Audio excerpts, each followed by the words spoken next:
So that kind of ties into like what are the avenues of publishing, right? Your literary work. I know. Isn't it? It'd be difficult to say literally and literally. Literary Literally. and literally. It's not a good combination, so I'm not going to try and use it together. Okay, publishing. That's daunting. That's truly daunting. And that was the one thing I thought right in the beginning, my goodness gracious, you know, I'll write all these words. I'll take 3.5 years off and on this new profession. How am I going to get published? When you think about it, writing and publishing is probably the only profession that is completely boundary, borderless, ageless. Think about Tolkien, right? So he published Lord of the Rings when he was 40. Think about J.K. Rowling. I mean, can't get more famous than that. And she was what, Harry Potter and all those series, 45. Right.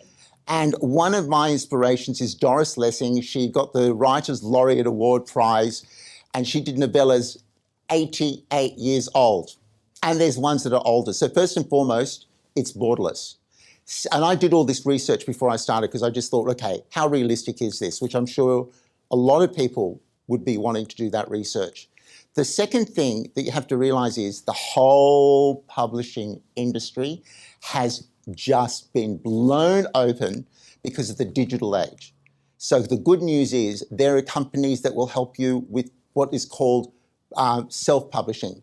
You can have companies that help you with pre-submission, manuscript editing, manuscript feedback, and the actual process of publishing. I've got an interesting anecdote to that.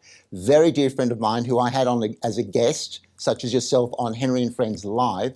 Her name is Jane Marshall, and we've been going through a concurrent experience of writing, etc.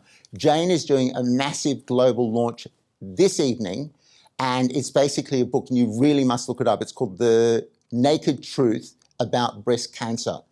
Totally pre-published. She's off the charts. The amount of pre-sales is out of control.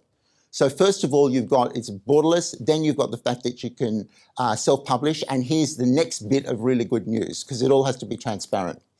Personally, I love the idea of, well-known top publishing houses, say in United Kingdom or in the United States of America. So you've got, places like, I don't know, Allen and Unwin, Pegasus, Macaulay's. And I thought, I'm just going to look into these websites. I had to brace myself in my writer's bunker, and I was thrilled. Anyone, if you go on now, Jackie, to any of those websites, they all have a standard submission form. It's there for you. They are encouraging you to submit. What does that mean? It means the following. It means that they will tell you how to upload, what format, what platforms, what they need to know about you, what marketing, acumen you have. It's all there. So the bottom line is the publishing of your manuscript never ever been better. So in terms of how people can follow you, stay in touch, like what would be your recommendations to do that and how they can get in touch? I think the easiest thing is if you just want to try and introduce yourself on LinkedIn, and I'm very easy. It's Henry Weinreich, Weinreich. Or you might want to pop onto my Instagram, which my father and I run, which is The Stories I Told My Son. DM me if you've got any questions about becoming an author. Following this interview, I would be more than honoured to answer your questions.